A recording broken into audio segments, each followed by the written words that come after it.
How's it going, y'all? Navy Sooner here. Today, we're going over the HK that we have at home. This is the PSA Sabre-110, or I'm sorry, the PSA Sabre10A.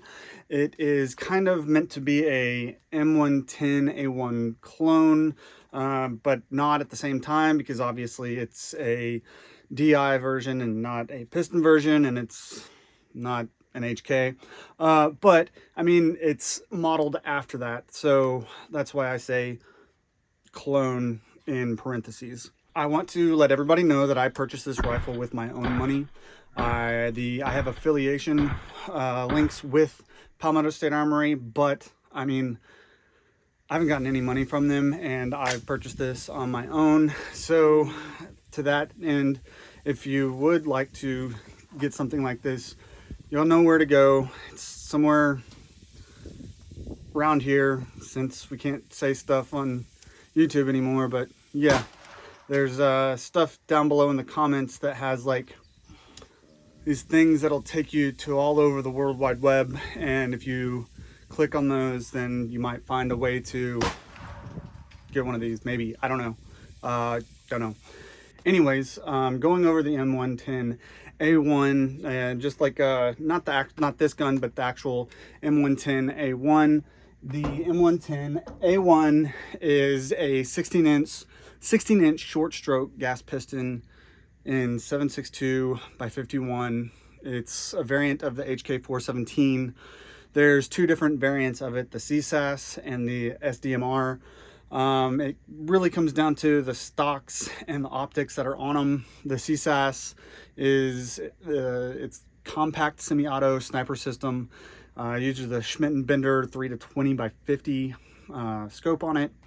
It's got a precision-oriented stock, and it's a sniper system, parentheses sniper system, rather than the SDMR, which is the squad designated marksman rifle, which has the Sig Tango 6 1-6 LPVO. It's got a lighter stock on it, and it's more of like a fighting rifle that can also reach out a little bit further if needed. The Sabre10 A1 by Palmetto State Armory. It is a 16-inch stainless steel barrel that's got a mid-length gas system. The barrel is bead blasted. It's not that shiny stainless steel that they have on their other stainless steel 308 and 6.5 Creedmoor barrels on it. But I mean it's a little bit nicer, it looks nicer, but it's basically the same thing as those other barrels.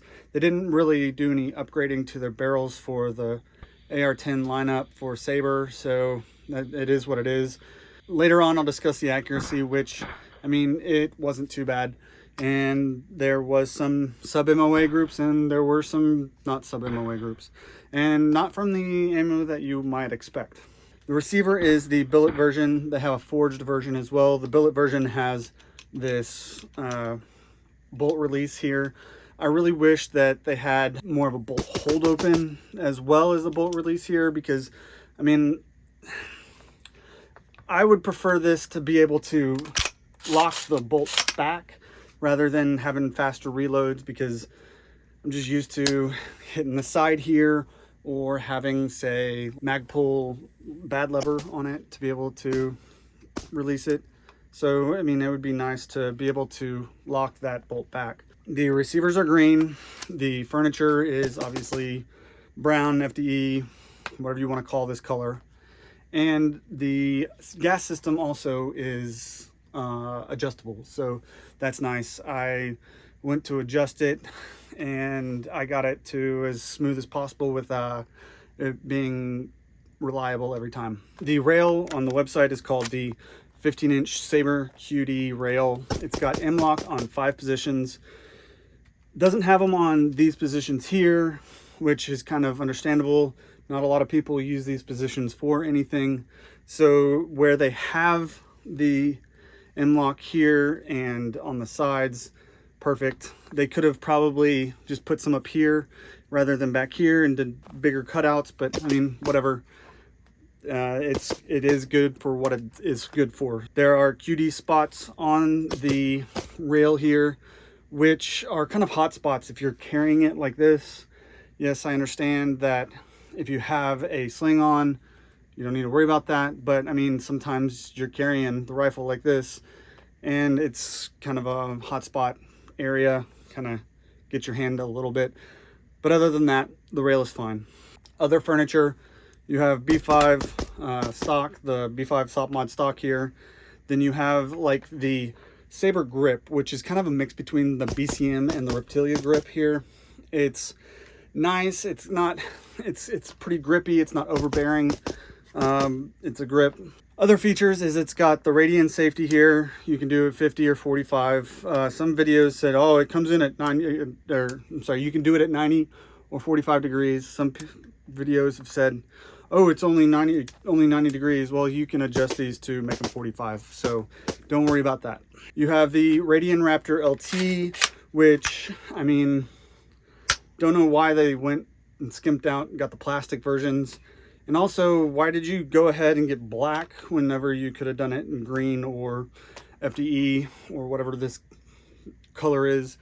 I mean, that would have been a better option, in my opinion, than just this black. I guess they're just trying to save money in places. I don't know, but I mean, still, it's the same price for the brown one. Don't understand. Like discussed before in the video, this is a bolt release here.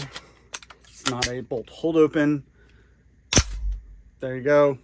That's, I mean, it's nice to have, but I mean, I'd still rather have the bolt catch option on it. The trigger is a 2-stage trigger.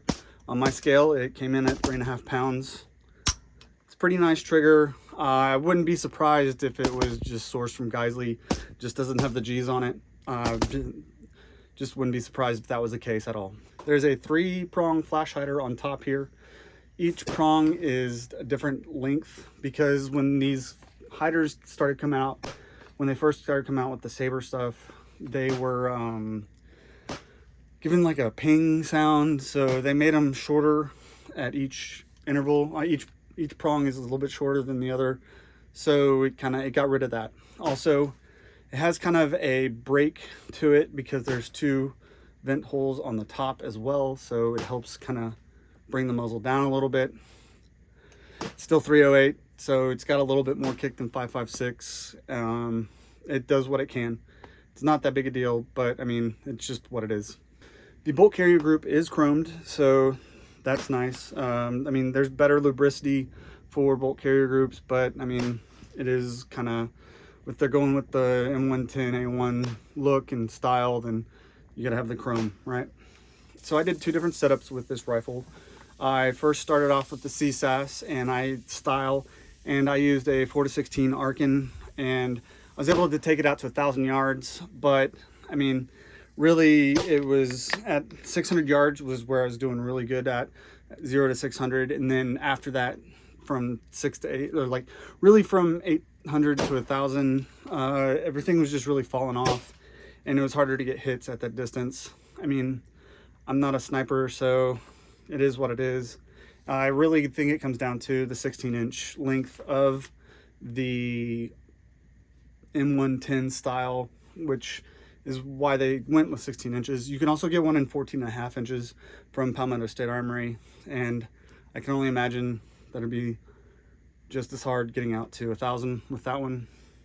I mean, there's probably people out there that can do a lot better than me, but me was having a hard time with it.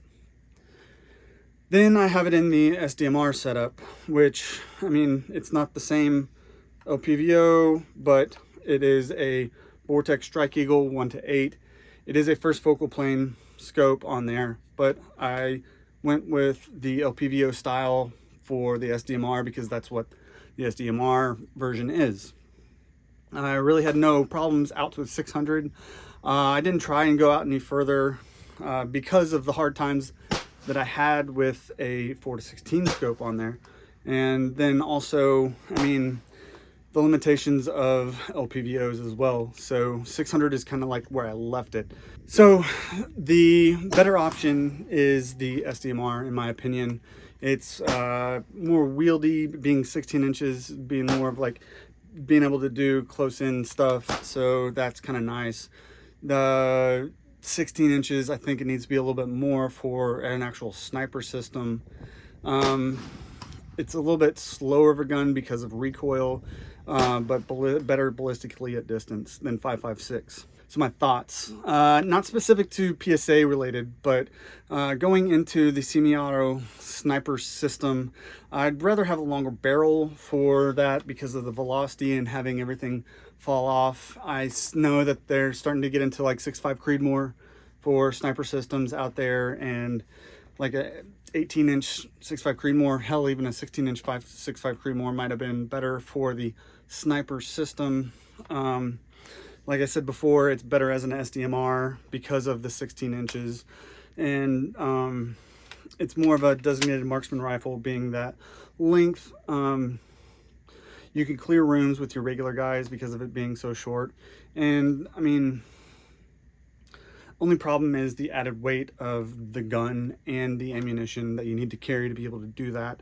And personally, I'd prefer to go with like a Mark 12 or URGI with an LPVO if I was going to do it. So really, this is cool, and I know that the military wanted to get something new, but I think the M110 A1 is kind of like a, hey, we tried something. I don't think it's like the best option out there for a semi-auto sniper system or an SDMR, but whatever. The accuracy that I got out of this, the PPU 168 grain, I got 1.065 inches. The PPU match 175 grain, I got 1.428 inches. The Winchester White M80 ball, I got 2.853 inches, which 3 inches, under 3 inches for that is not bad at all. I got my, this is kind of surprising, the Federal Gold Medal match 168 was 1.67 inches, and then the 175 grain of that was 1.7 or 1.37 inches. The best group that I got out of this was 168 grain atomic ammo, and that was at 0.792 inches. Now, it's surprising that the cheaper ammo to me, for me on this gun was better. I figured that the gold medal match would do great, but I mean, someone with better eyes than me, better shooter than me, might be able to get smaller groups.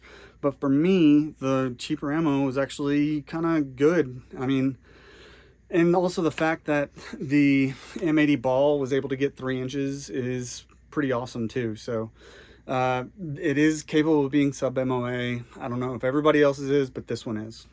Overall, it's a fairly smooth shooting 308. I liked it, I had fun with it, but it's just really not for me. I'm gonna stick with like a 5.56 for that roll, and I have those. So really, I mean, it was cool, it's fun, and it was more expensive. I'm just gonna stick with 5.56 in my opinion. Now, some people are out there that want to complain about PSA. Most of that either because they spent too much money on something that they really shouldn't have spent that much money on. Granted, there are people that spend that much money, and they can spend that much money, but there are people that spend way too much money on certain things like a Knight's Armament or whatever, and those are nice guns, don't get me wrong, but typically the people that want to complain about PSA are the people that spent too much money. They live with mommy probably in the basement and don't really have any options. They probably never owned a PSA in their life, and they point out issues that other people have. Have your own issues. I've never had a problem with any PSA. I've bought a ton of stuff from PSA. I've bought a ton of guns from PSA, and I have actually never had any issues with PSA. Now, there are people out there that have had issues, and I am not discounting those issues. I am not discounting those at all. I'm not shilling for PSA because they haven't given me shit. I'm just telling you my opinions on what I've had from PSA. So, the ones that want to complain about PSA, other than people that have actually had issues, I'm not really too worried about it. Because, I mean, if you've actually had issues, cool, you've had issues. I understand. Yeah. I have an affiliation, like I said, but I've never gotten anything from them.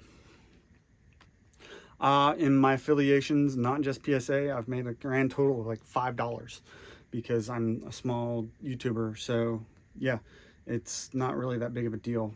And finally, just my final thoughts is I had no problems with this gun, but since a better roll for SDMR, I'd go with 5.56 for that option. Just my opinion. Well, that's it for the Sabre10 A1.